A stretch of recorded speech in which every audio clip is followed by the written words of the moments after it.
Who betrays me lives shorter than he ever dared to fear. Blood and Beer. Diary. Entry 9, 1926 to 1927. My name is Alphonse Capone. This is my diary. Written for nobody, meant for me alone. And yet here it lies now between the shelves of Grimwick's forbidden library, where even paper still carries the smell of guilt. Today I write about beer and blood, about the substance that fed Chicago, and the price you pay when you keep a city thirsty. Because whoever fills the glasses also fills the graves. So stay seated. Listen to me. In here there's no preaching, only remembering. Chapter 1. The river that never dried. They said prohibition would dry America out, turn the country into a nation of sober citizens who'd remember their morals and forget their thirst. I saw something different. I saw a country getting thirstier by the day, developing appetites that grew stronger the more you tried to starve them. Beer wasn't just a drink anymore. It was currency, more reliable than dollars that the banks could devalue. It was prayer for men who'd stopped going to church. It was a curse for the fools who thought they could control what people wanted in their own homes. Our breweries ran day and night, machines that never slept, because sleep was for people who could afford to miss opportunities. Steel pipes thick as a man's thigh, barrels stacked to ceilings that sweated condensation, motors vibrating like beating hearts, pumping life through an organism that fed on grain and water and converted them into liquid gold. Cicero was the body, and beer was the blood pumping through its veins. And me? I was the heart that kept everything circulating, that made sure every organ got what it needed when it needed it. Sometimes I stood on the roofs of the warehouses at 3 in the morning, watching steam rise from chimneys like prayers ascending to a God who'd given up on answering them. It smelled like yeast and oil and power, the kind of smell that got into your clothes and stayed there, marking you as someone who'd been close to where the real work happened. The police didn't come closer than necessary. They'd learned that some investigations cost more than they paid, that curiosity about brewery operations could lead to early retirement, or worse. The politicians came when they were thirsty, which was often. Respectable men in expensive suits who'd vote against alcohol in public and drink our product in private. Hypocrites who understood that principle was expensive and pragmatism was profitable. And both, cops and politicians alike, drank from my hands, literally and figuratively. Every glass I filled was a bond, every bottle a contract, every barrel a promise that Chicago would keep flowing as long as I kept brewing. I remember standing in Brewery Number 4, the big operation on South Cicero Avenue that processed 10,000 gallons a day, watching workers load trucks under floodlights that turned night into artificial day. Frankie Rio, my production manager, walked up with a clipboard and a problem. "Boss, we got more orders than we can fill. West Side wants 2,000 cases, South Side needs 1,500, and the downtown hotels are screaming for anything we can spare." "Then we brew more," I said. Simple as that. Double the shifts, triple the overtime, pay whatever it takes. You don't tell Chicago it can't drink. You figure out how to make more beer. That was the secret they never understood. The reformers and the feds and the preachers who thought you could legislate morality into existence. You can't stop a river by passing a law against water. You can only decide whether you want to be the one who controls where the river flows. Chapter 2. The machine expands. Jack McGurn was my metronome, the timekeeper who made sure every delivery, every route, every shift ran according to a rhythm that kept the whole operation synchronized. He had a gift for logistics that would have made him rich in legitimate business. But legitimate business didn't pay like this, and didn't offer the kind of excitement that made men like Jack feel alive. The trucks rolled at night, without lights, over streets we controlled through careful investments in the right city departments. Routes were planned like military campaigns, primary roads, backup roads, emergency alternatives if the primary and backup both got compromised. Every driver knew 3 different ways to reach every destination, knew which cops were friendly and which ones needed avoiding, knew what to do if stopped and what to say if questioned. Sometimes drivers disappeared. That was inevitable in any operation this size, this illegal, this profitable. Sometimes they reappeared days later, more loyal, quieter, understanding that second chances were rare and third chances didn't exist. Sometimes they didn't reappear at all, and their trucks would turn up abandoned in empty lots with cargo missing and questions nobody wanted to answer. I kept lists, not on paper, never on paper. Everything lived in my head where subpoenas couldn't reach and raids couldn't seize. Numbers, names, faces, all filed in mental ledgers that balanced accounts more complex than any accountant could track. I knew who stole, skimmed cases here and there, thinking I wouldn't notice the difference between 1,000 bottles and 950. I knew who stayed silent when questioned, who kept their mouths shut when loyalty cost them money or comfort, or time in cells that smelled like piss and desperation. I knew who trembled when my name fell from other people's lips, who crossed streets to avoid my cars, who made excuses when invited to meetings they feared might be their last. That was my accounting system. Fear and respect, measured in behaviors that told me more than numbers on spreadsheets ever could. In Chicago, you could lose a lot of things. Money, territory, women, freedom. But respect was the last currency that counted, the only asset that couldn't be replaced once it was spent. Who didn't have it paid with their lives, simple as that. Not because I was cruel, but because business without respect was just chaos with receipts. Frank Nitti understood this better than most. His voice was steady as he reviewed the numbers with me one night. Boss, you could double your profits if you cut corners on quality, watered down the product, stretched supplies further. And lose respect twice as fast, I said, rejecting the suggestion before he'd finished making it. We sell good beer, Frank. Not the best, that would be wasteful, but good enough that people remember we're professionals, not amateurs trying to poison them for profit. That's worth more than the extra nickel per bottle. Chapter 3. The brewer's baptism. One night a deal exploded. Not metaphorically, but close enough to make everyone nervous.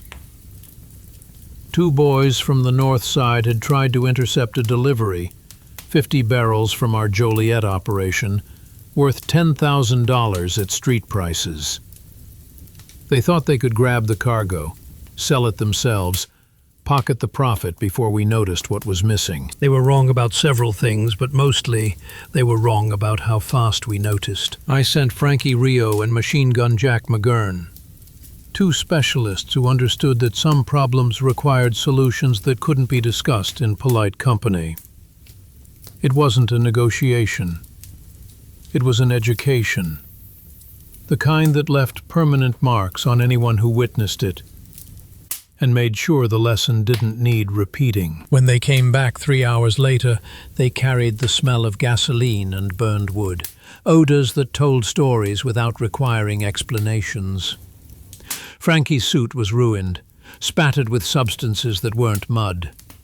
Jack's hands were clean, but his eyes carried the weight of work that couldn't be undone. "The river drank deep tonight," Frankie said, which was his way of saying that the Chicago River had received deposits that wouldn't show up in any bank records. I nodded, understanding everything he wasn't saying. I took no joy in blood. That would have been monstrous, the mark of a man who'd lost perspective on what violence meant and what it cost. But blood was a tool, like a hammer or a saw or a prayer said over sick children. Sometimes necessary, sometimes the only option. Always expensive in ways that didn't show up in ledgers. And in my world, every man was a nail. You just had to know where to strike to make the point sink in deep enough to hold. "The barrels?" I asked. "Delivered on schedule," Jack said, checking his watch like punctuality mattered even after murder. West Side speakeasies received their shipments, signed receipts, paid cash. Nobody knows anything went wrong. That was professionalism, the ability to solve problems without disrupting operations, to handle complications without creating headlines, to maintain order through carefully applied disorder. Chapter 4. A toast to power. We celebrated often. Not because we had to. Celebration wasn't a job requirement. But because we could. Because power without pleasure was just responsibility with better pay. Jazz bands that played until dawn. Champagne that cost more than cars. Dancers whose beauty was matched only by their discretion. Cigar smoke that hung in the air like incense at religious ceremonies. These were the nights when Chicago forgot to be afraid and remembered to be alive. When money flowed like the beer we sold, and everyone pretended tomorrow wouldn't require accounting for tonight's expenses. In one of those nights, a Tuesday in August when the heat made everything feel liquid and dangerous, I raised my glass at the Metropole Hotel's private room and said something that made everyone stop talking. "Gentlemen, you're looking at the richest man in Chicago. And the loneliest." They laughed, thinking I was making jokes, playing the role of humble king among his grateful subjects. I laughed with them, because that's what kings do. They let their subjects believe whatever makes them comfortable. But inside, a thought burned hotter than the whiskey in my glass. Power isn't intoxication. It's debt. The more you drink, the worse the hangover. The higher the interest on loans that come due in currencies you didn't know existed when you first borrowed. May asked me later, after the party ended and the musicians packed their instruments and the dancers left in cars I'd paid for, why I'd gotten so quiet. "Because I learned something tonight," I told her, staring at the ceiling of our suite like it held answers to questions I hadn't asked yet.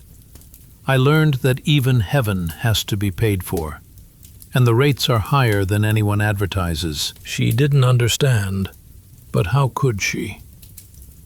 She'd married a man with ambitions. She got a husband with an empire, which sounds better but costs more. Chapter 5. The North Side's reply. Jaime Weiss came back louder than ever, like a ghost who'd forgotten he was supposed to stay dead after our previous conversation.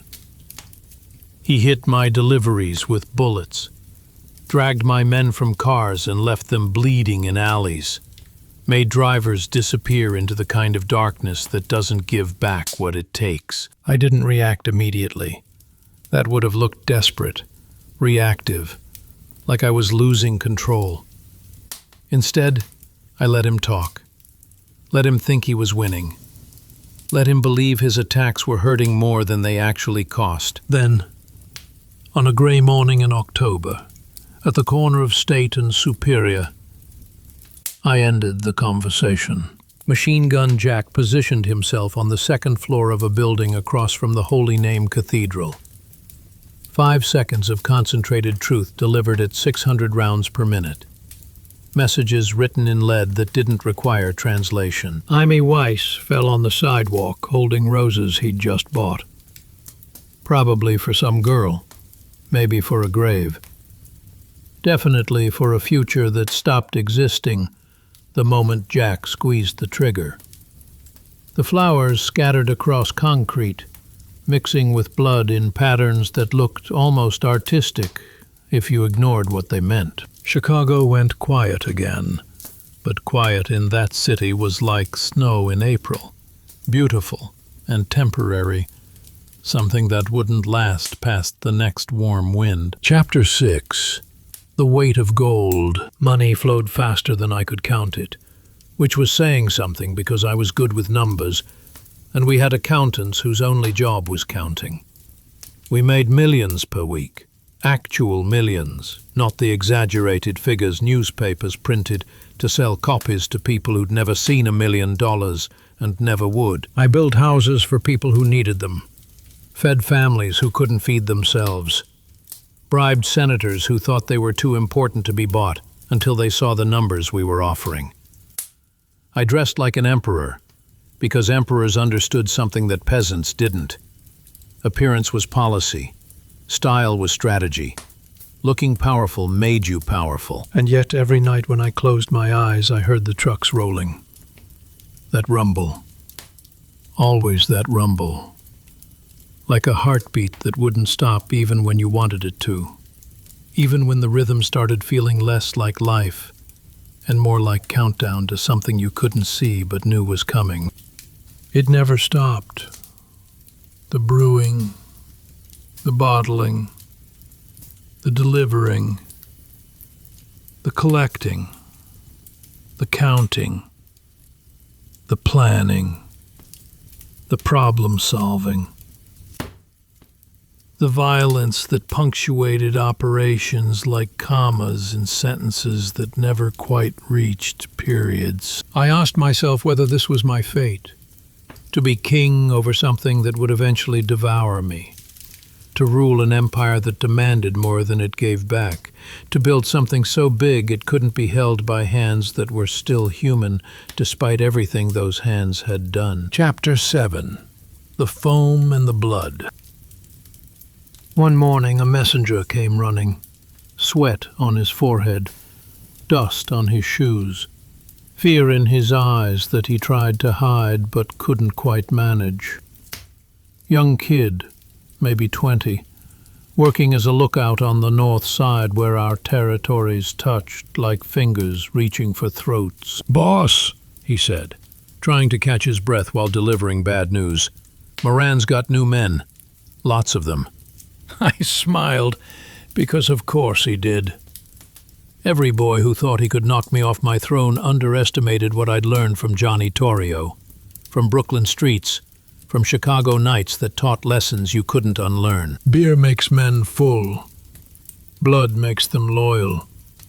And the combination of both, prosperity and violence, carrots and sticks, generosity and consequences. That's what built empires that lasted longer than the men who founded them. I stood up, took my jacket from the chair where it had been waiting, looked out at the city spread below my window. Like a banquet table I'd set myself. Chicago lay there like a glass half full and half empty, waiting for the next round. Ready for whatever came next because that's what cities do. They adapt. They survive. They keep flowing like rivers that can't be stopped by laws or threats or good intentions. And while I took the first drag of my cigar, Cuban tobacco that cost more than most men made in a month, I knew something that Bugs Moran didn't know yet. The next chapter would be harder.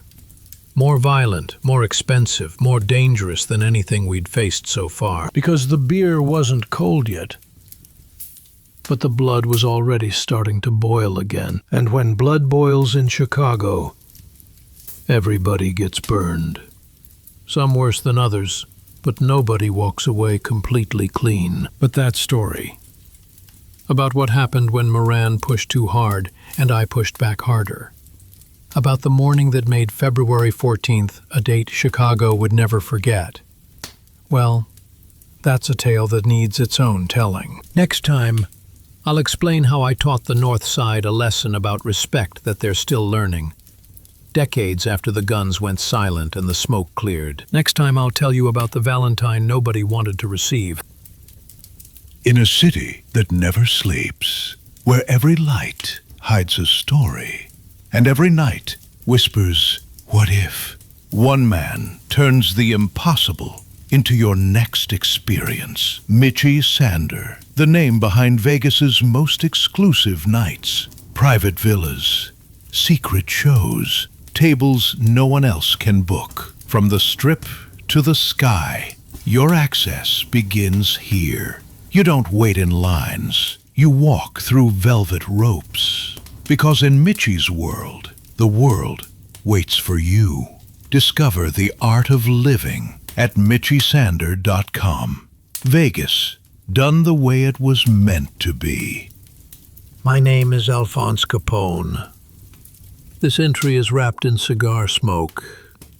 It smells like whiskey, sweat, and cheap perfume.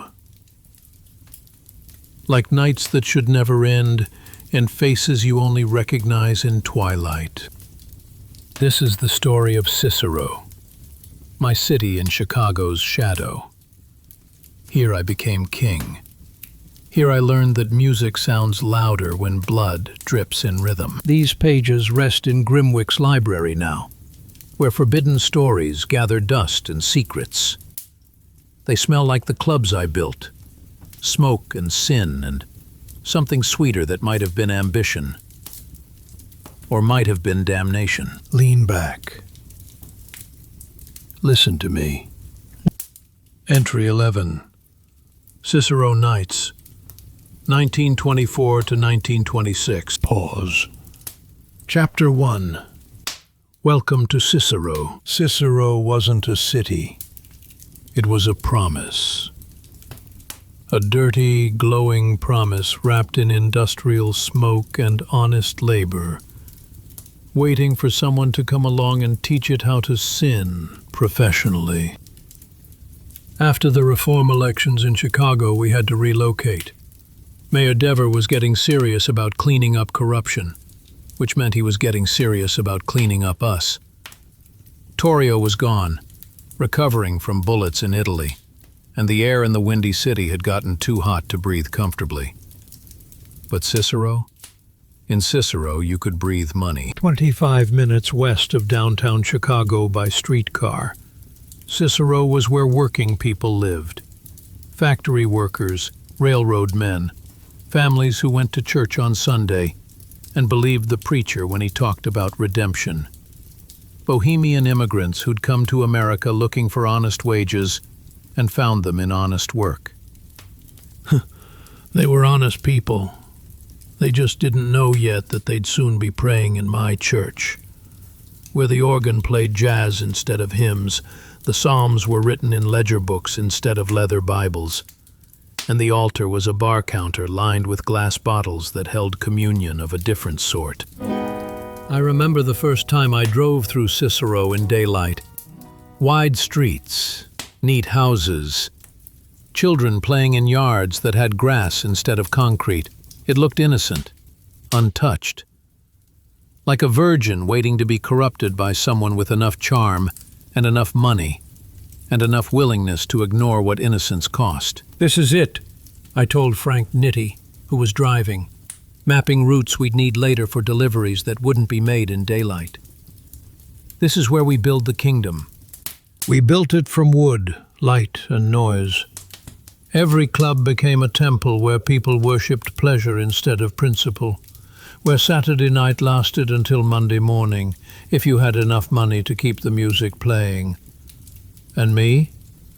I was the high priest with the broad smile, the man who blessed every transaction with approval that meant more than any government license. The Four Deuces on 22nd Street became our headquarters. Gambling in the basement, girls on the second floor, offices on the third where we counted money that came from everywhere and went to politicians who kept their questions to themselves. Chapter 2. Nights of Gold and Smoke. When the sun went down, Cicero woke up like a sleeping giant, remembering it had dreams worth chasing. The asphalt still glowed from the day's heat, and the doors of my clubs opened like mouths hungry for customers who were hungry for everything we sold. The Four Deuces, the Hawthorne, the Cotton Club. Each one was a heartbeat of my power, a pulse that kept the whole organism alive. Women in sequins that caught light like fish scales, men in pinstripe suits that cost more than their fathers made in months, glasses that never stayed empty, because empty glasses meant unsatisfied customers, and unsatisfied customers went elsewhere. The music was our fire, jazz that made people forget they had jobs to return to, responsibilities waiting at home, lives that required sobriety and good judgment. The alcohol was our blood, flowing through the city's veins, keeping everything warm and loose and forgetful. I stood in corners often, watching instead of participating, speaking little because speech was unnecessary when you owned the conversation by owning everything else. I let others talk, saxophones and trumpets, voices raised in laughter or lowered in conspiracy, money changing hands with sounds that were music of a different kind. When you have power, you don't need to show it. It shows itself in the silence of men who would otherwise shout, in the deference of people who know their place without being told, in the space that opens around you when you walk into a room because everyone understands that space is respect made visible. I remember a Saturday night in June 1924, standing in the Hawthorne's main room, watching 300 people dance to a band that played like the world was ending, and they wanted to go out swinging. The air was thick with smoke and sweat and expensive perfume that couldn't quite cover the smell of desperation that comes from people trying too hard to enjoy themselves. A woman approached, beautiful, drunk, bold in the way drunk women get when inhibitions dissolve faster than ice and whiskey. "Dance with me, Mr. Capone," she said, not really asking. I smiled, declined politely, because kings don't dance with subjects, no matter how beautiful they are. "Maybe another time, sweetheart." She pouted, disappointed, but moved on to someone more available. I watched her disappear into the crowd and thought, this is what I built.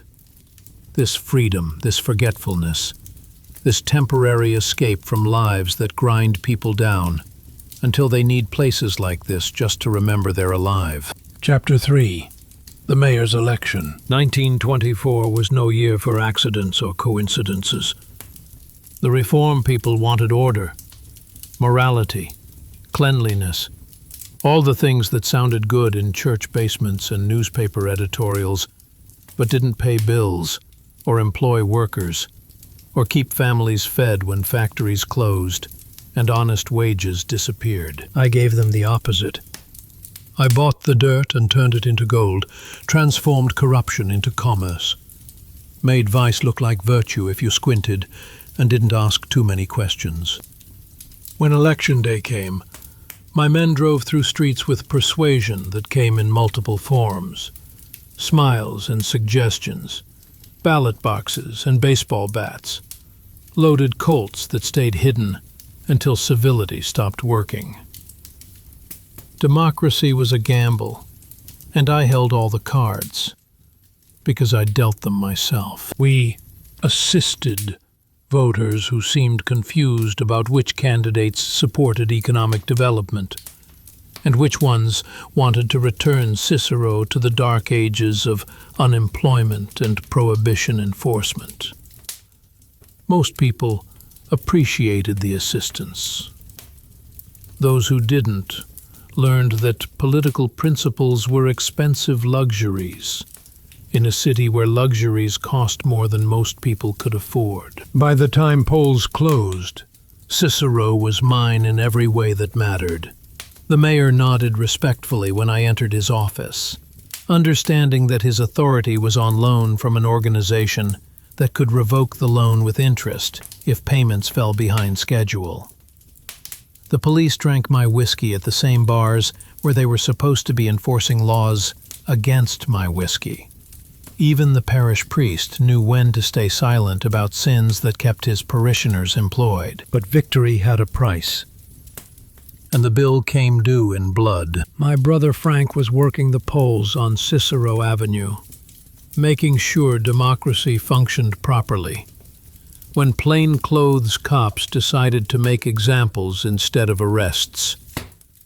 Guns came out, shots were fired, and Frank, my brother Frank, who still believed you could fight clean in dirty situations, fell on pavement that would remember his blood longer than most people would remember his name. I wasn't there when it happened. I heard about it third hand. News delivered by Frankie Rio, who looked like he'd aged 10 years in 10 minutes. "Boss," he said, and the way he said it told me everything before he said anything else. For the first time, power smelled like loss instead of victory. For the first time, I understood that winning could cost more than losing, that some prices were too high, even when you could afford to pay them. Chapter 4. Jazz and Funerals. The same week we buried Frank, I opened a new club. Some people called it cynical. Burying a brother on Thursday and cutting ribbons on Saturday like nothing had happened. I called it business, because in my world grief was just another form of advertising, proof that we kept operating no matter what obstacles appeared. The club was packed. Trumpets screamed like they were calling angels or devils or something in between. Glasses clinked in toasts to absent friends and present opportunities. Whiskey flowed like it had no memory of prohibition, or tragedy, or the cost of doing business in a city that charged high interest on success. I stood on the stage, smiled for the press and the people and myself, playing the role of victorious businessman who'd overcome adversity through determination and sound economic principles. In truth, I heard nothing except the drums, dull, rhythmic, like heartbeats in graves that stayed closed but never quiet. May wrote me a letter that week, said I should come home, that Sonny wanted to see me, that family mattered more than business. I set the letter aside unanswered, unable to explain that I couldn't be still, couldn't stop moving, couldn't afford the kind of quiet where Frank's ghost might catch up with me. Not in this city. Not in this skin that had become armor I couldn't remove, even when armor started feeling more like prison. Chapter 5. Men with pockets full of blood money. Cicero was clockwork, every gear turning smoothly as long as I kept pouring oil into the mechanism. I had politicians who voted right, police who looked wrong directions, judges who understood that justice was negotiable when negotiation came with enough compensation. I learned that loyalty wasn't an emotion. It was a payment plan. Installments due regularly. Penalties for late delivery that included unemployment, or worse. Everyone had their price, and I kept precise records of who cost what and what that cost bought. But even the most reliable payments develop moral complications eventually. Men who took money on Tuesday started developing consciences on Wednesday.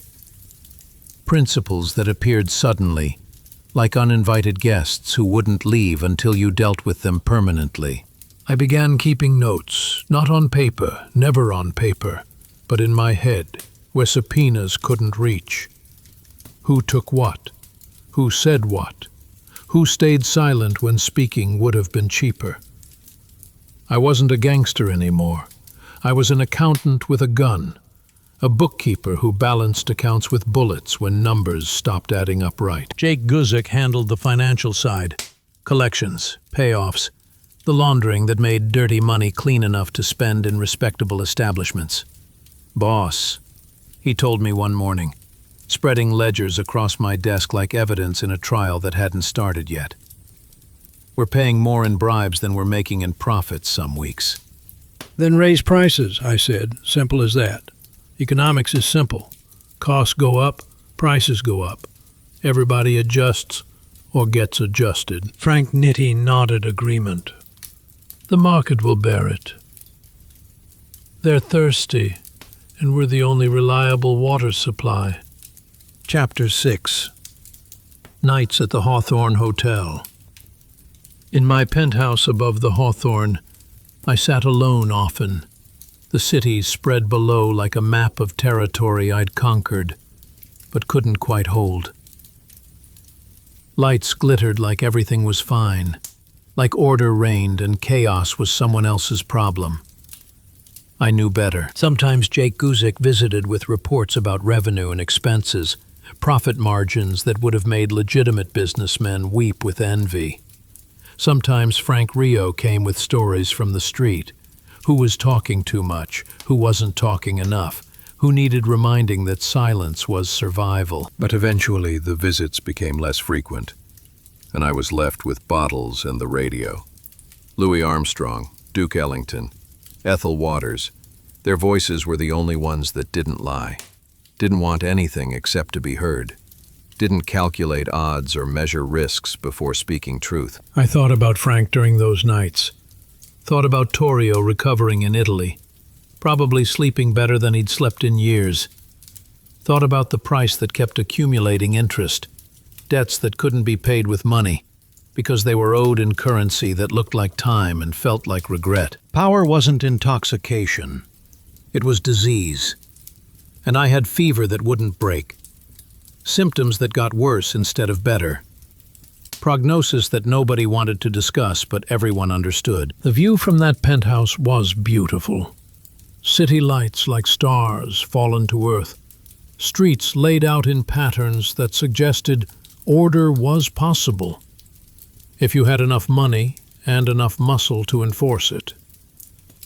But beauty was just camouflage for ugliness. Makeup on a corpse that was starting to smell. Pause. Chapter 7. The Night That Never Ended. One night I drove out alone. No driver, no escort.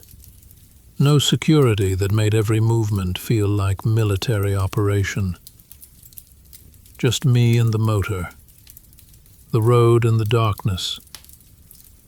The freedom that came from being alone with thoughts that couldn't be shared. I stopped outside one of my own clubs. Engine idling, watching the crowd through windows that framed them like paintings of happiness. They danced, drank, forgot about whatever made them need forgetting. The music was loud enough to hear from the street.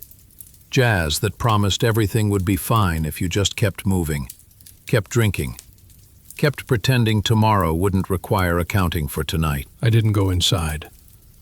I stood outside listening, anonymous in darkness, invisible despite fame that made anonymity impossible everywhere else.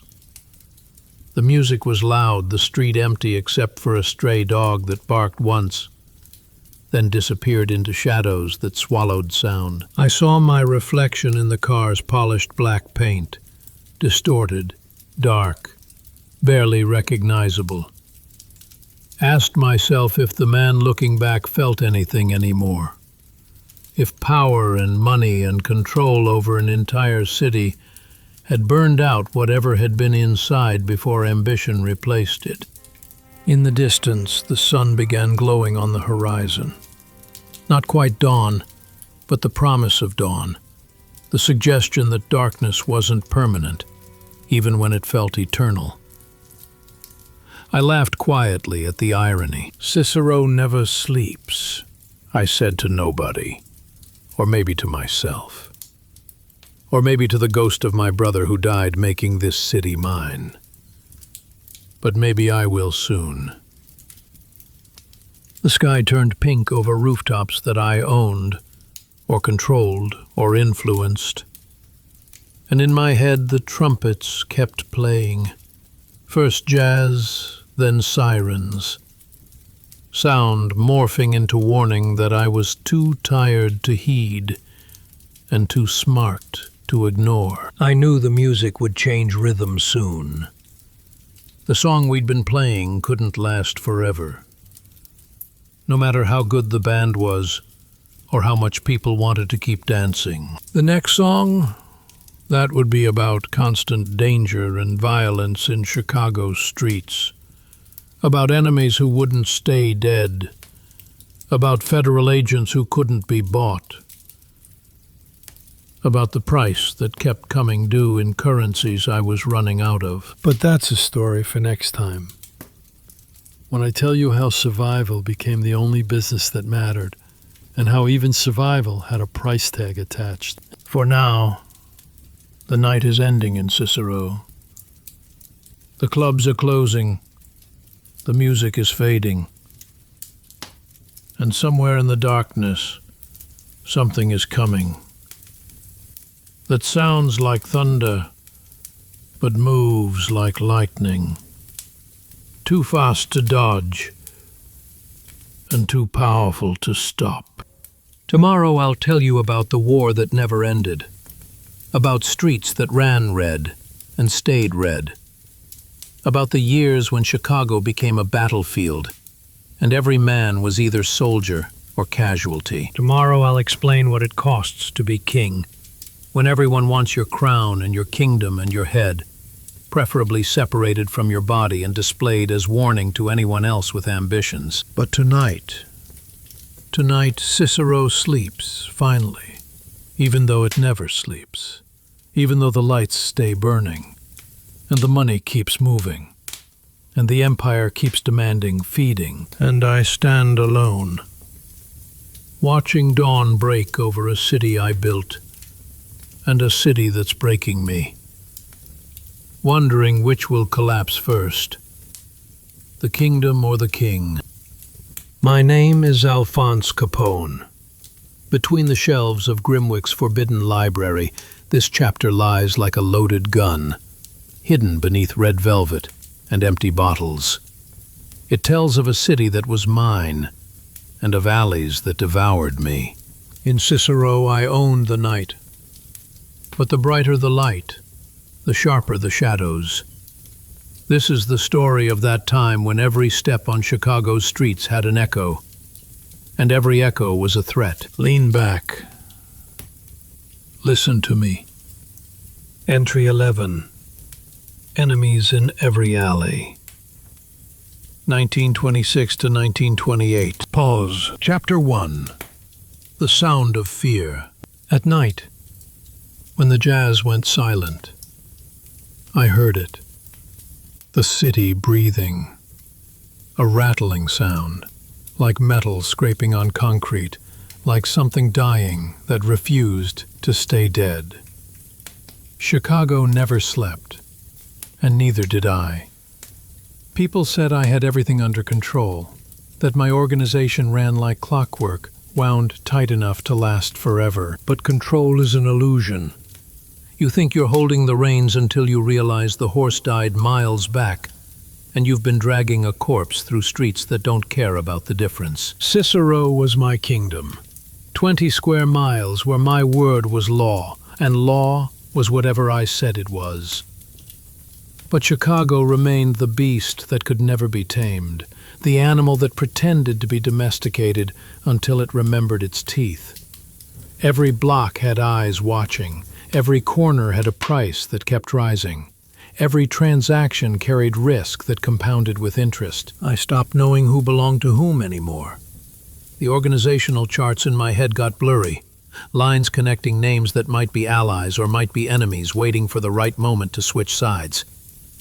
Sometimes I felt like even the walls whispered my name, in buildings I owned, in rooms I controlled, in spaces that should have been safe but felt increasingly dangerous. And the whispers were never friendly. I'd lie awake at the Lexington Hotel, my fortress that felt more like prison with better furniture, listening to sounds that might be wind or might be footsteps, might be pipes settling, or might be someone moving through corridors they shouldn't know about. My hand would drift to the pistol under my pillow, fully loaded, safety off, ready for threats that came in the dark when guards were sleeping and enemies were patient. Frank Nitti told me once, "Boss, You need to sleep. Paranoia will kill you faster than any bullet." I looked at him with eyes that hadn't closed properly in days and said, "Paranoia keeps me alive. Sleep is what gets men killed." He didn't argue because he knew I was right. In our business, the men who slept sound were the men who woke up dead. Chapter 2. The Man with the Hat. It was a night in October, wet, cold, with a moon that looked like a dirty penny someone had tried to polish but gave up halfway. I was driving through Maxwell Street with Frankie Rio, checking on collections from shops that paid for protection they actually needed in a neighborhood where protection wasn't optional. In a side alley stood a man in a gray hat. He was smoking, casual as Sunday morning, acting like he didn't see our car even though our headlights painted him against brick walls that had seen too much violence to be surprised by more. Frankie's hand went to his jacket instinctively, fingers finding the gun that lived there permanently. I nodded, not permission, just acknowledgement that we'd both seen the same thing and drawn the same conclusions. 3 steps, 2 shots. Silence that felt louder than the gunfire. I got out of the car, walked closer through rain that was washing blood toward drains that had swallowed similar evidence before. Not a spy. Not an assassin. Just some poor bastard in the wrong hat at the wrong place on the wrong night, smoking a cigarette that would be his last, without ever knowing why. "Mistakes happen," Frankie said, holstering his weapon like he'd just finished routine paperwork instead of ending a life. I looked at him, really looked at him, seeing something in his eyes that worried me more than the corpse cooling on wet pavement. "Not if you want to keep living," I said. "We survive on fear, Frankie. But fear without precision is just murder without profit." Since that night, I had the feeling the city was watching me more carefully. And sometimes, in moments when I was alone with thoughts that shouldn't be trusted, I felt like the city was watching back, studying me with intelligence I didn't want to acknowledge, because acknowledging it would mean admitting I wasn't in control. The man in the gray hat haunted me. Not with guilt. I'd moved past guilt years before, left it behind in Brooklyn with other childhood illusions. But he haunted me with questions. How many other mistakes had we made? How many wrong men in wrong hats had died because fear made us faster than accuracy? Chapter 3. The Price of Trust. I had too many men, hundreds working directly for me, thousands connected to operations that fed money upward through channels I'd designed but couldn't completely monitor. Each one wanted something: money, power, protection, respect, or just the privilege of saying they worked for Al Capone. Loyalty was scarce as honest politicians, and trust was currency we'd stopped using because the counterfeiting was too good. I had reports brought to me daily, lists of names, activities, associations. Who drank with whom? Who spoke too much when drinking? Who laughed when I left rooms, thinking I couldn't hear laughter through walls that weren't as thick as they appeared? One evening I called all the capos to the Hawthorne. 23 men who ran operations from bootlegging to gambling to protection rackets that made legitimate businesses possible. Big table, golden glasses, good atmosphere, carefully constructed to put everyone at ease before I made them uncomfortable. I gave a speech, short, calm, friendly, the kind of talk that sounded like appreciation but carried threats underneath every word. At the end, I stood up, looked at each face long enough to read what was written there, and said, "If any of you are talking to Bugs Moran, say it now. After tonight, it's too late for confession." Nobody said a word. The jazz band kept playing in the next room, trumpets and drums that provided soundtrack for silence that stretched until it became its own answer. I nodded, sat down, raised my glass in toast to loyalty that might be real or might be fear dressed in loyal clothing. I swore to myself that the silence was louder than any betrayal could have been. But I also knew that silence doesn't prove innocence. It just proves intelligence about when to keep your mouth shut. Later that night, Frank Nitti approached me in my private office. "You believe them, boss?" "Doesn't matter what I believe," I said, staring at city lights through bulletproof windows. "What matters is they believe I'll know if they're lying. Fear of discovery is better than actual discovery. Keeps them careful." Chapter 4. Bloody Messages. The next morning they found Johnny Scalisi and Albert Anselmi in a car on Western Avenue. Two of my old soldiers, men who'd been with me since the early days when we were building empire instead of maintaining it. Once they'd been heroes of the organization, earning reputations with violence that advanced our interests. Now they were just corpses cooling in an automobile that would be stripped for parts before police finished writing their reports. I hadn't ordered them killed. That was the strangest part, the detail that made this murder different from the dozens I had authorized. But someone killed them, and everyone assumed I was responsible because assuming otherwise would require believing I'd lost control. I learned something valuable that day. Fear works better when you don't control it completely. It controls itself, develops its own momentum, creates its own mythology. One rumor on the street was enough, and suddenly they saw me everywhere, in alleys where I'd never been, in decisions I'd never made, in deaths I'd never ordered. That was power more potent than any gun, but it came with prices I hadn't anticipated. Sleeplessness that made days blur into nights, isolation that turned every room into prison, paranoia that saw threats in shadows that might have been empty. 3 currencies I couldn't print no matter how much money I controlled. Rest, connection, peace of mind. The newspapers reported Scalise and Anselmi's deaths as gang war casualties. More evidence that Chicago was descending into chaos that only federal intervention could solve. They were right about the chaos, wrong about the solution. Federal intervention couldn't solve problems that were profitable for too many people who liked profits more than peace. Chapter 5. Shadows in my own house. Sometimes I sat alone in my office at the Lexington, telephone silent as a grave, cigar stumps arranged like tombstones in the ashtray. And I'd hear footsteps in the hallway outside. Always the same rhythm. Always too slow. Always stopping just before reaching my door. "Frankie?" I'd call out, knowing it wasn't Frankie. Knowing whoever was out there wasn't supposed to be there. No answer. Just the ticking of the clock on the wall, counting seconds that felt like countdown to something I couldn't see coming but knew was inevitable. I started testing my people. Small traps, false information fed to different men to see which version appeared in newspapers or enemy hands.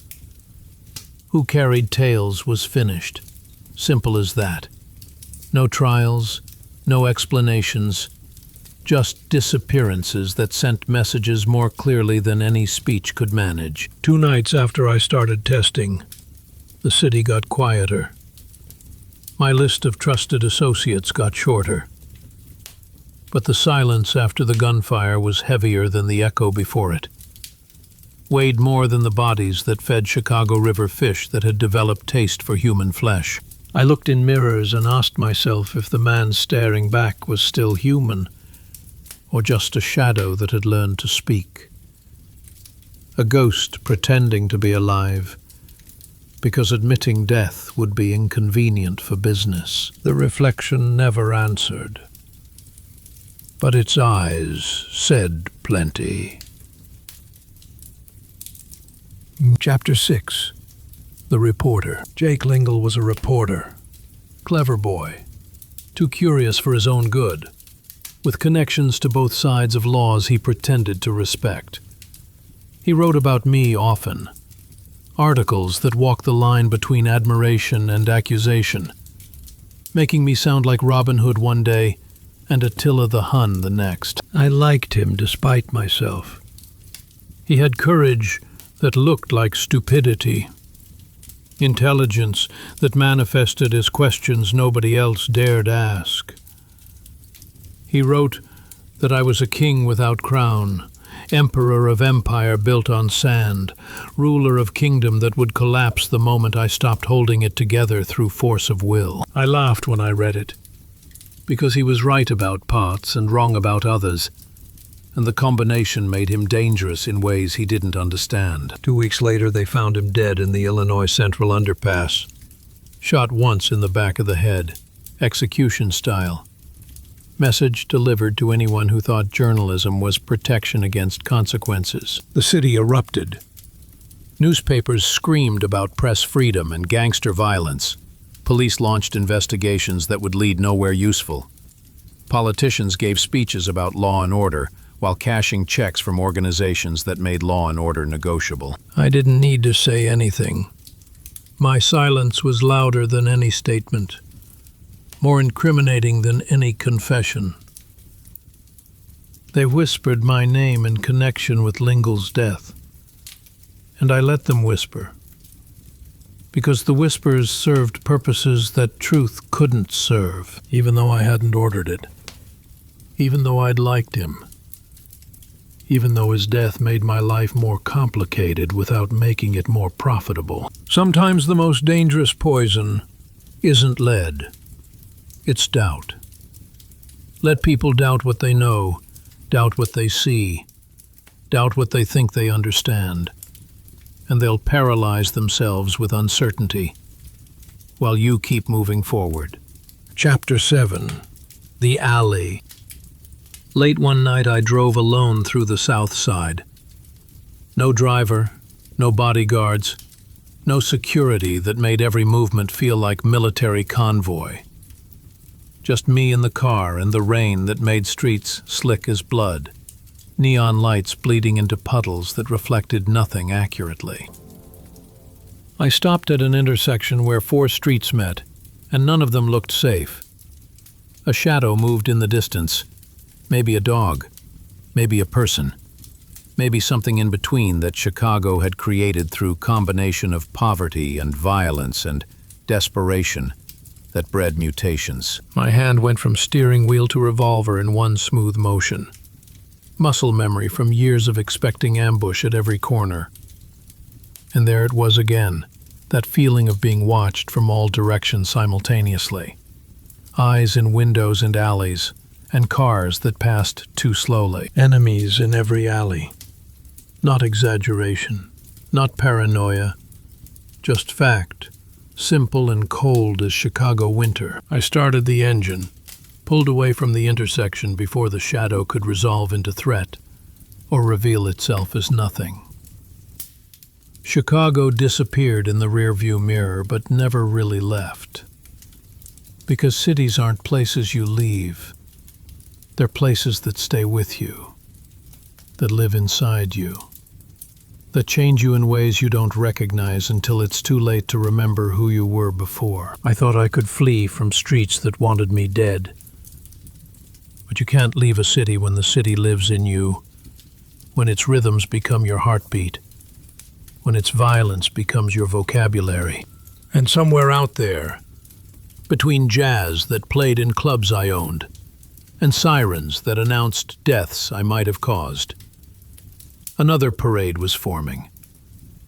Another procession of enemies and opportunities, threats and possibilities, violence and profit, marching toward collision I could feel coming, but couldn't quite see.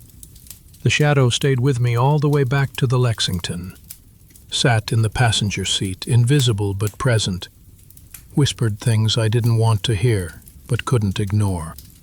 And I knew, with certainty that felt like prophecy or curse, that the next chapter would be written in blood that no amount of money could wash away, in violence that made previous wars look like practice, in consequences that had been accumulating interest for years and were finally coming due. Pause, but that's a story for next time.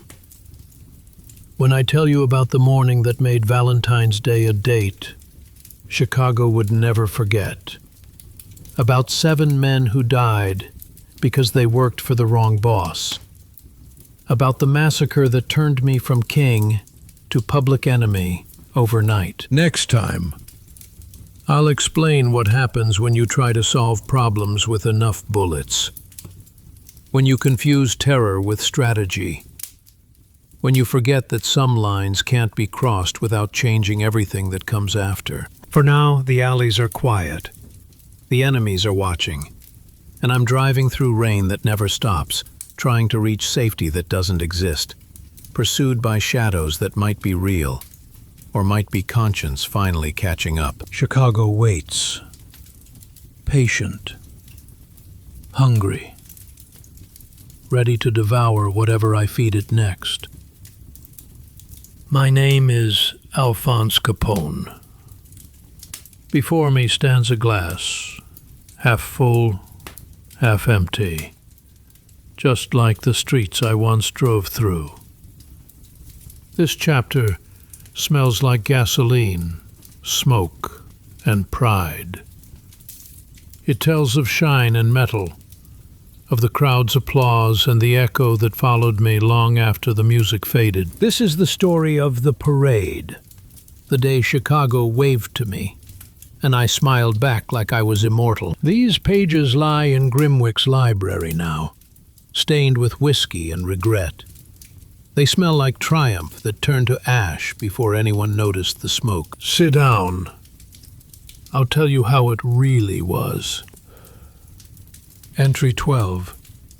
The Parade. 1927. Chapter 1. The King arrives. It was a Sunday. Clear and cold, the sun like polished brass over the city. The kind of morning that made Chicago look almost innocent, like it might actually be the city the Chamber of Commerce advertised, instead of the battlefield it actually was. I sat in my Cadillac V16, A car that was more rolling palace than transportation. Custom armor plating that could stop anything smaller than a cannon. Windows thick enough to distort faces on the sidewalk. Interior leather that cost more than most people's houses.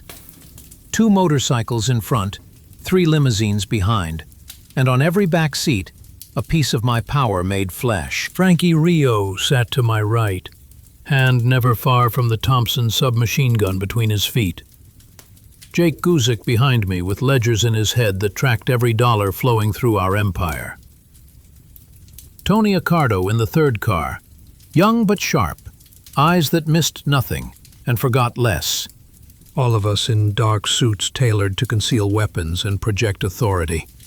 Ties like knives, sharp, precise, ready to cut if necessary. We drove through Cicero and the people waved. Children called my name like I was Santa Claus come early.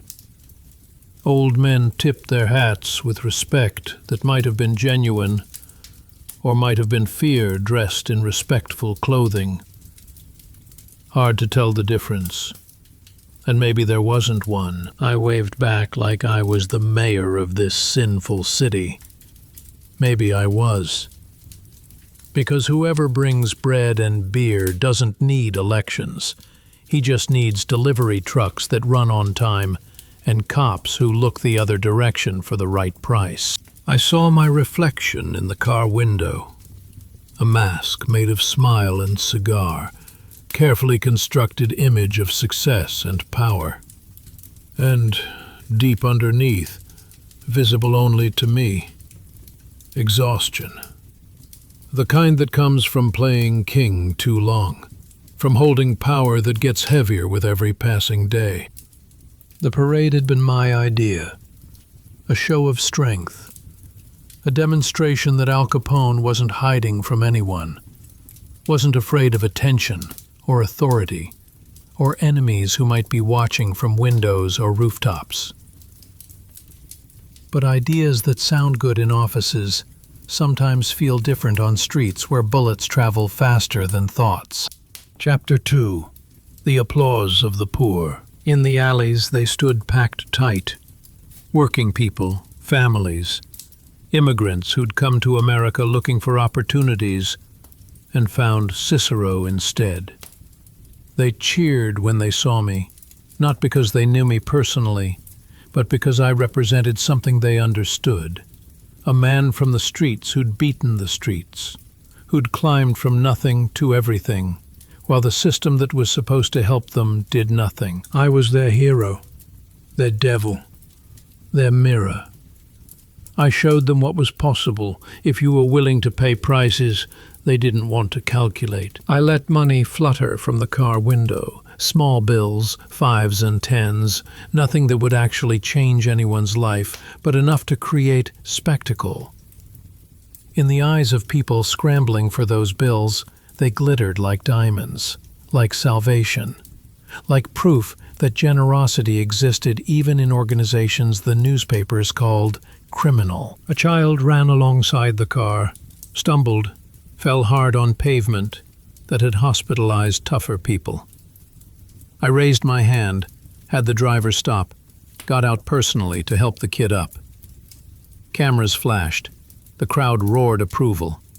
And in that moment I understood something fundamental. I could buy them all, not just with money, but with gestures, with moments that looked like kindness, with actions that resembled caring, with performances that felt authentic even when they were calculated down to the last detail.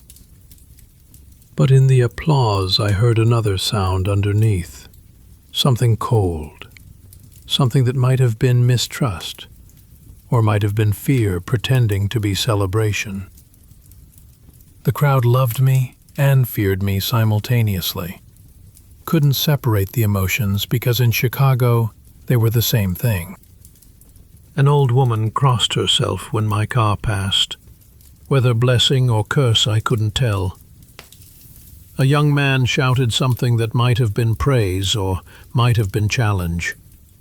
Words lost in noise that drowned everything except impression. I waved, smiled, played the role while calculating odds.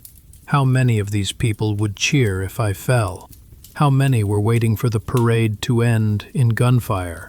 How many worked for Bugs Moran or the feds or other enemies who'd learned that the best way to kill a king was to wait until he felt safe?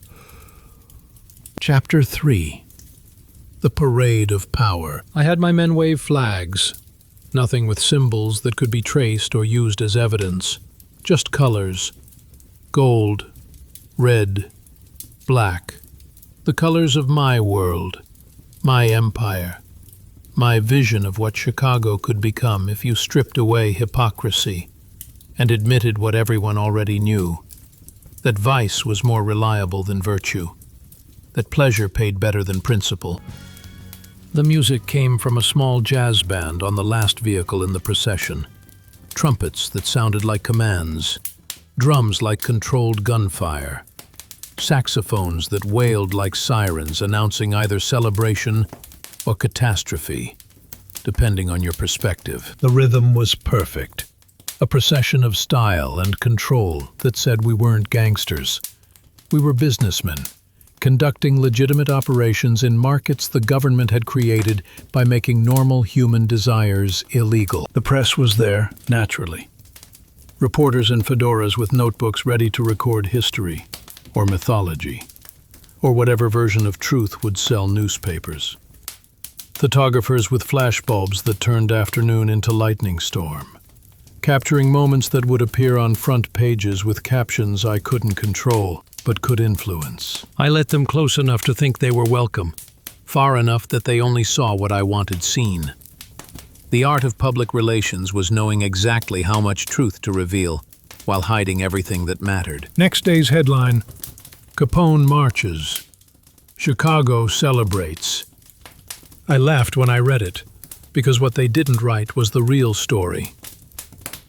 Capone marches, and nobody knows who's aiming behind him. The article called me a modern Robin Hood, which was ridiculous, but useful. The editorial called me a threat to civilization, which was accurate, but hypocritical coming from newspapers that profited from advertising my speakeasies. Chapter 4. The Invisible Shooter. In the third row of the crowd, I saw a man who wasn't clapping. No hat, no smile, just eyes. Cold, awake, calm, professional. The kind of eyes that belong to someone who'd killed before and would kill again without losing sleep afterward. I felt his gaze through bulletproof glass like it was a knife testing for weakness, looking for the gap between armor plates where a bullet could slip through and find flesh. "Frankie," I said quietly, not taking my eyes off the man who wasn't celebrating. "That one there, front." Frankie nodded, understood immediately without explanation. The car stopped.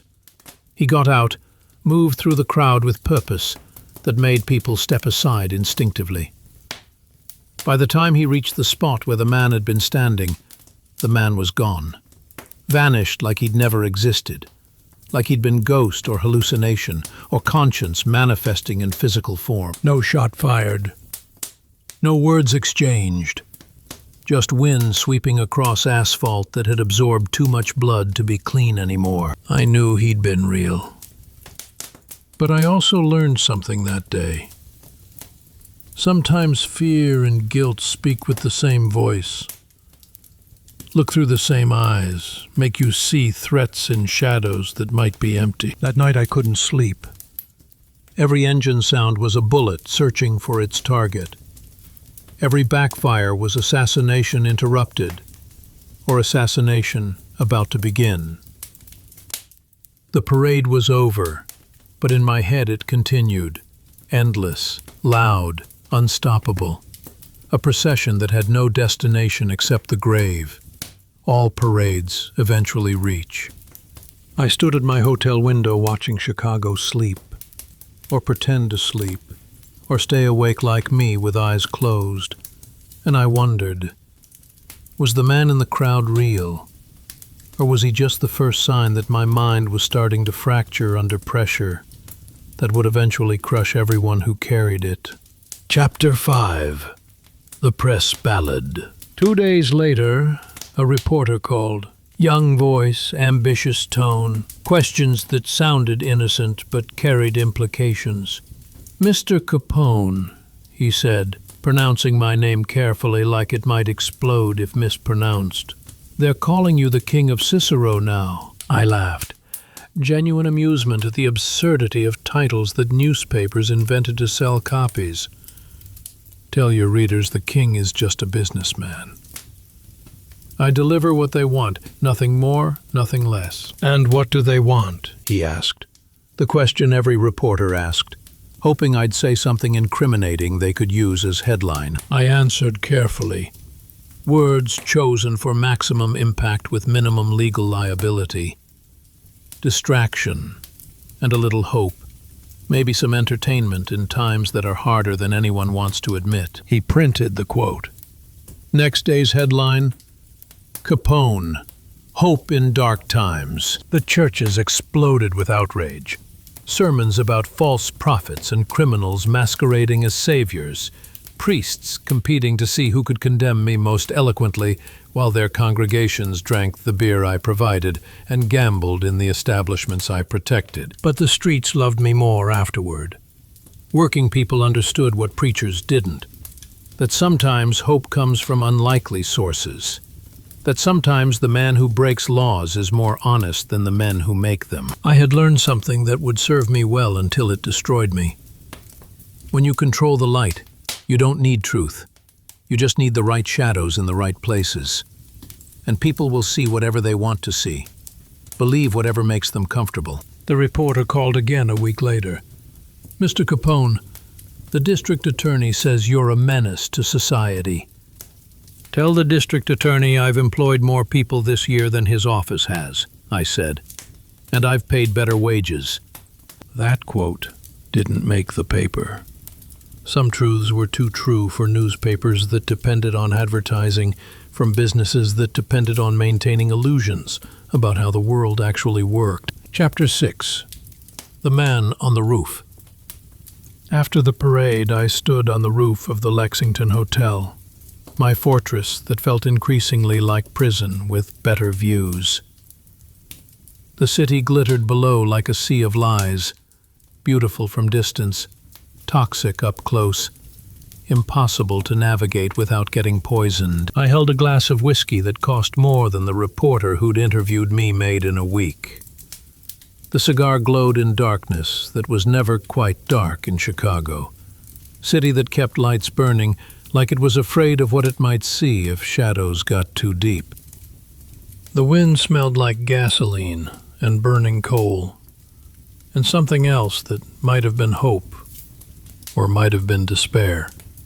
Hard to tell the difference in a city where both emotions wore the same cologne. Below I saw my men's cars, small as insects from this height, circling the building in patterns designed to prevent ambush, or at least detect it early enough that response would be possible. Protection that felt more like surveillance. Security that resembled imprisonment. I thought about Frank, my brother who died on election day, making sure our candidates won. About Johnny Torrio, recovering in Italy, sleeping better than he'd slept in years because he'd finally stopped playing a game that couldn't be won. About the faces I'd lost on the way up, the bodies that marked my path like milestones or tombstones, depending on perspective. For a moment I wanted the applause to return, not for ego, not for vanity, but just to remind myself I was still alive, still real, still something more than machine, programmed to accumulate power and eliminate threats. But all I heard was wind, and somewhere in the distance a saxophone playing, quiet, mournful, like a prayer from someone who'd stopped believing in answers, but couldn't stop asking questions. Chapter 7. The Shadow Train. The parade was finished, but it left traces that would last longer than the memory of applause. Reporters wanted interviews. Politicians wanted contributions. Cops wanted assurances that their cooperation would continue to be compensated appropriately. And over everything hung the feeling that someone else was planning the next move. That my parade hadn't been ending, but opening act for performance I wouldn't enjoy. I understood that my parade wasn't just triumph, it was invitation. Whoever shines bright attracts bullets the way candles attract moths, and both attractions end the same way eventually. In the night, when the last car disappeared into garage that was more bunker than parking facility, I stood at my window watching rain assault glass that couldn't be broken from outside. I thought about faces that had cheered me, children who'd called my name, old men who'd tipped their hats. And I thought about others, the ones who'd watched without celebrating, who'd calculated odds instead of enjoying spectacle, who'd seen parade as target practice they were saving for later. The man without a hat haunted me still. Real or imaginary, present or absent, he represented something I couldn't escape. The knowledge that no amount of armor could protect against threats you couldn't see. That power attracted enemies faster than money attracted friends.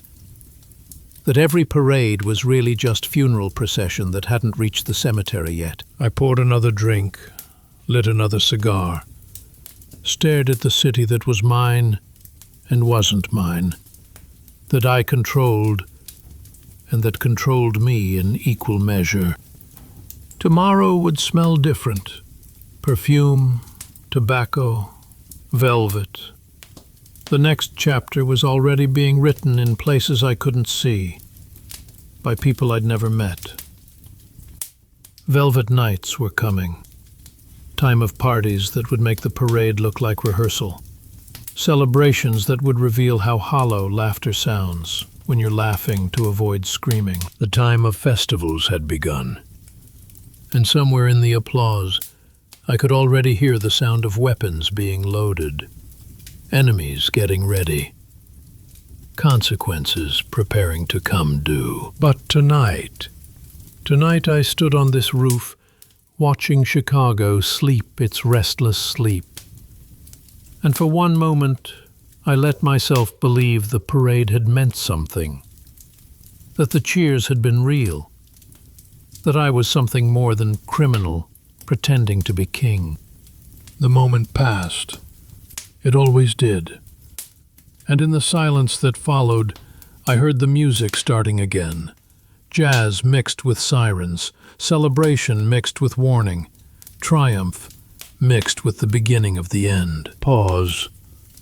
Next time, I'll tell you about the Velvet Nights, when pleasure became business, and business became theater. When Chicago learned that the brightest lights cast the darkest shadows. When I discovered that parties are just wakes for people who haven't died yet. Next time, I'll explain what it costs to celebrate, when every celebration is really just countdown to catastrophe. When every smile hides calculations about who'll survive and who won't. But tonight the parade is over. The crowd has gone home, and I stand alone on this roof, king of a city that wants me dead, emperor of empire built on sand that's already starting to shift. My name is Alphonse Gabriel Capone. Gabriel, the name of an angel. Ironic, isn't it? Between the shelves of Grimwick's forbidden library lies this chapter, wrapped in velvet and lies. It smells like perfume and sin, like success and loneliness.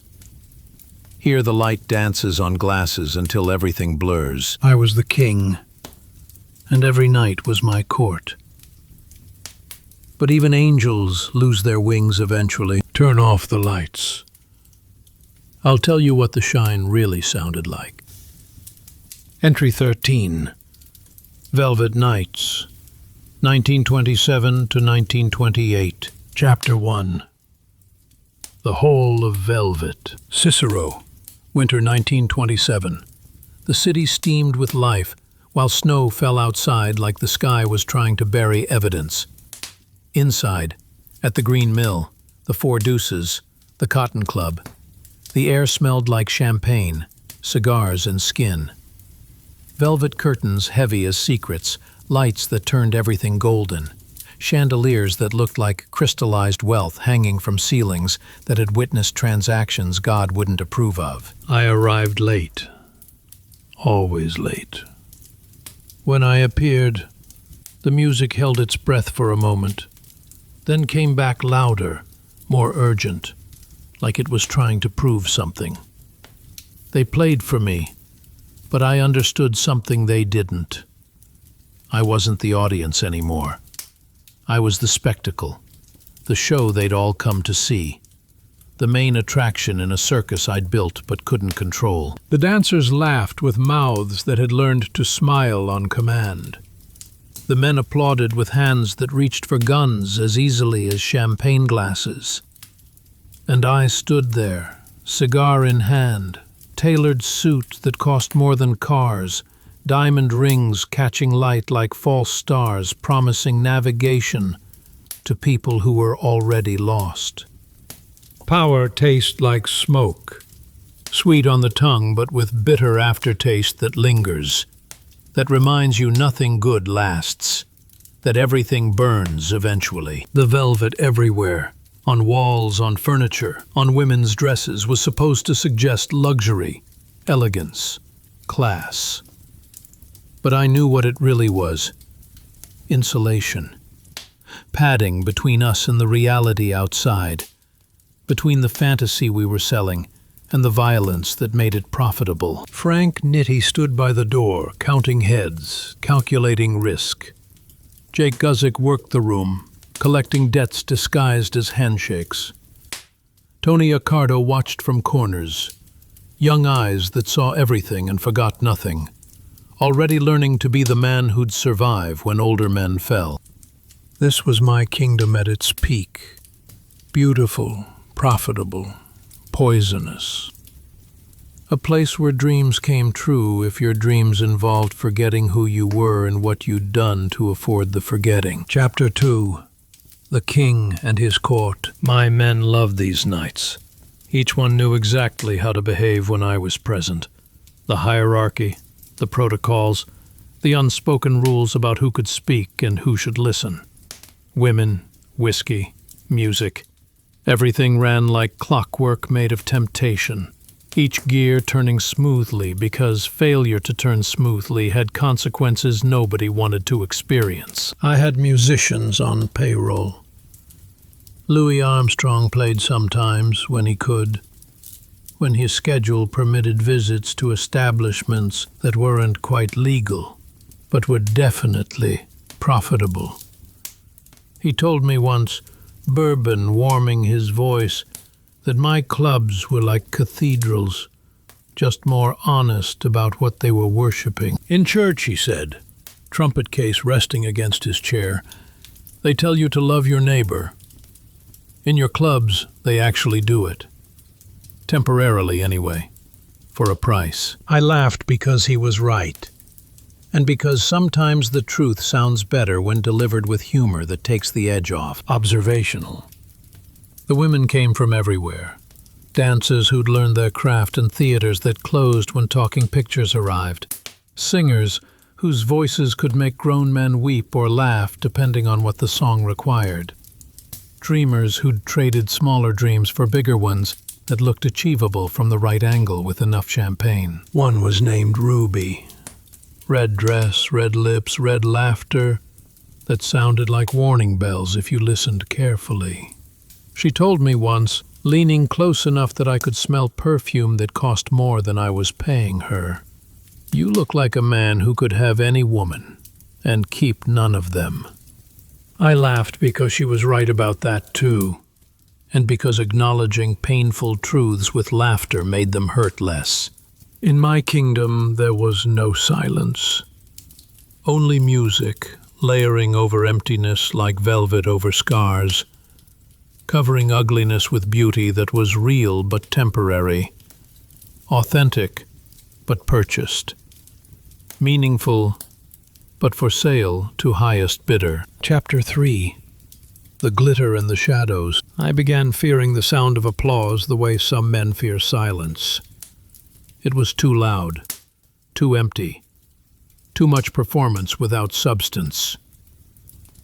When you're cheered long enough, eventually you only hear the echo, and echoes always sound like warnings if you listen right. I watched my guests with eyes that had learned to see through makeup and lies and smiles that didn't reach far enough to mean anything.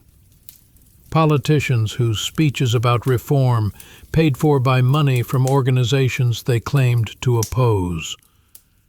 Actors who played honest men on screen while drinking with criminals off-screen.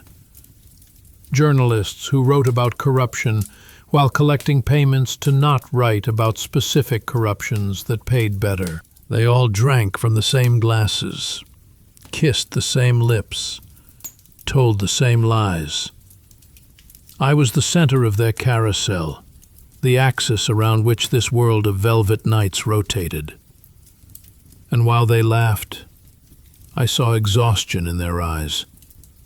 The same exhaustion that lurked in mine, waiting for moments when guards dropped and truth leaked through cracks in carefully constructed facades. Sometimes I wished someone would turn off the lights and stop the music. Just let the silence rush in and fill the space where noise had been pretending to be meaningful. But nobody dared.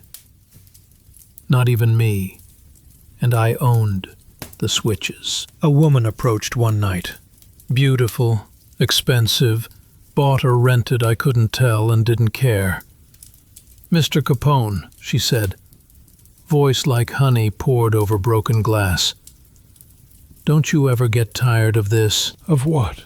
I asked, though I knew exactly what she meant. Of pretending, she said, then disappeared into the crowd before I could answer or have her removed, leaving me with question that had no good answer. Chapter 4. The Velvet Bed. Later in my suite at the Lexington, the mask fell to the floor along with expensive coat that was more armor than clothing. The night smelled like perfume and danger, like pleasure mixed with paranoia. Ruby lay on the bed, city lights sliding across her skin like liquid gold, turning flesh into something that looked valuable, but couldn't be kept. She asked, voice sleepy with wine and whatever else she'd taken to make the evening bearable, "Do you dream?" I answered honestly for once, "I don't sleep." She laughed, sound that was sadder than crying would have been. "Then you'll dream someday when it's too late for dreaming to help." I took a drink of whiskey that cost more than some people made in weeks, looked out the window at the city spread below like map of territory I'd conquered but couldn't hold. Every point of light was a crime I'd committed, or authorized, or knew about and did nothing to stop. Every star above was memory I wanted to forget but couldn't, because memories don't respect the wishes of men who make them. Ruby fell asleep eventually, breathing the deep breaths of people who can still find peace, who haven't seen too much or done too much, or become too much to rest properly. I stayed awake. I'd learned that kings don't sleep without bodyguards, and sometimes bodyguards aren't enough when the threat is inside your own head, when the enemy is exhaustion that makes mistakes possible, and mistakes are fatal in business, where competitors don't forgive, and the law doesn't forget. Chapter 5. The Night of Golden Rain. Once we celebrated at the Hawthorne Hotel, like heaven itself was throwing a banquet, and everyone was invited. Golden confetti falling like blessed rain. Champagne fountains that never ran dry. Saxophones shaking walls with music that felt like religion might feel, if religion was honest about human nature. I let money rain down. Bills fluttering through air like autumn leaves that happened to be legal tender. The crowd roared. Capone! Capone! My name chanted like prayer or curse, depending on who was chanting. I grinned, played the role, gave them the show they'd paid for, with loyalty or fear or whatever currency they were spending. But my heart didn't beat in rhythm with the music. It raced, irregular, warning of something I couldn't see clearly but felt approaching like storm on horizon. The air was too sweet. Perfume mixing with cigar smoke, mixing with champagne bubbles, mixing with sweat from bodies pressed together, celebrating something they couldn't name.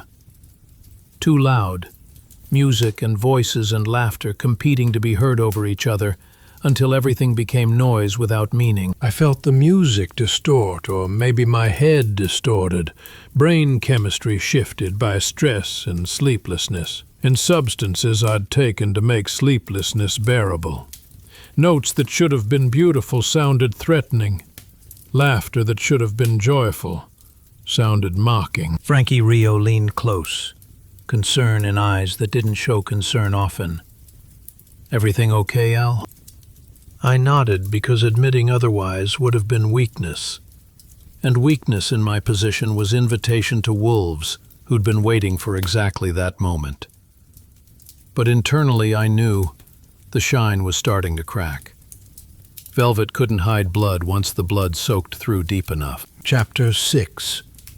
The Voice in Smoke. Later, after everyone had gone home or wherever people go when parties end, I stayed alone in the club, only the bar lights still burning, casting shadows that looked like accusations. I heard footsteps, but nobody came. Maybe wind moving through building that wasn't built to be quiet. Maybe conscience catching up after years of being outrun. Both sounded the same. Approaching. Inevitable. Not quite here, but getting closer. I lit a final cigar. Watched smoke form shapes that looked like faces, if you were tired enough to see patterns in chaos. Torrio. Frank. Ruby. My mother back in Brooklyn. Probably praying for soul she thought was savable if I'd just come home and be the boy she remembered, instead of the man I'd become. All of them stared at me, silent, reproachful, disappointed that I'd turned out exactly like everyone said I would, despite promises I'd made and meant when I made them. I laughed to dispel them, to prove I wasn't affected by guilt or ghosts or memories that should have stayed buried. But the laughter sounded foreign, like it came from someone else's mouth, like I was ventriloquist throwing voice into puppet that used to be person. Then I heard something that wasn't wind or conscience or imagination. A voice, not loud, not clear, just whisper that might have been external or might have been internal. Everything that shines casts shadows. I looked around. Nothing. Just velvet. Smoke. My own breath visible in air that had gotten cold without me noticing. Empty club that felt less empty than it should have, like space was occupied by presences that didn't need bodies to exist. Chapter 7. The Last Dance. The nights grew longer, the music quieter. I kept throwing parties, because stopping would have been admission that something had changed, that the kingdom was crumbling, that the king was just man pretending until pretending became impossible. But something in me had already stood up and left, walked out of clubs I owned, abandoned throne I'd fought for, went somewhere I couldn't follow because I was trapped by obligations and fears and investments too large to abandon. The waiters knew. The musicians felt it. Even Ruby looked at me with eyes that said she understood my kingdom was built on gold dust. Beautiful, valuable, but ready to blow away with first strong wind. I saw myself in mirrors, suit, hat, cigar, smile. Perfect. Exactly the image I'd constructed. But the eyes were dead, looking out from face that had learned to lie so well, it fooled everyone except reflections that couldn't be bribed into seeing things differently. I understood finally. The king keeps dancing, because he'd dissolve if he stopped moving. Would evaporate like morning mist when sun hits it. Would cease to exist in any meaningful way, because all that remained was performance. Stop performing, and what's left? Just exhausted man with blood on hands that no amount of velvet can hide, with wealth that doesn't buy peace, with power that doesn't prevent fear. The music played on. I danced on. The velvet nights continued, because continuing was all that remained, when stopping meant facing questions without answers. But dawn was coming. I could feel it approaching like debt collector who'd been patient but wouldn't wait forever. The sun rose as I opened the window, letting cold air into a room that had been too warm, too close, too much like tomb decorated to look like palace. The music had stopped, really stopped, not just paused. Only bird calls and distant sirens remained, the sounds of city waking to another day of commerce and crime and combinations of both. In the distance I heard children laughing, sound I'd almost forgotten existed. Reminder that some people still lived in a world where laughter didn't need to be purchased or performed. I thought about May, about Sunny, about family I'd left behind, while building empire that demanded everything and gave back nothing that mattered in moments like this, when velvet couldn't hide emptiness underneath. Maybe it was time to go home. Really go home. Not just visit, but return. To place where I was Al instead of Capone. Where I was father and husband instead of king and criminal. Where I could be human again. If being human was still possible after everything I'd done. Family man. That's what the next chapter should be about. Not power or profit or parties that lasted until dawn, but something simpler. Something that might actually mean something when nothing else did. But I wasn't sure that man existed anymore. Wasn't sure I could find him even if I went looking. The Velvet Nights had taken something from me that couldn't be returned. Had replaced parts of my soul with performances that became more real than whatever had been there originally. Still, I had to try. Had to find out if redemption was possible, or if I'd gone too far past the point where turning back was option. Pause.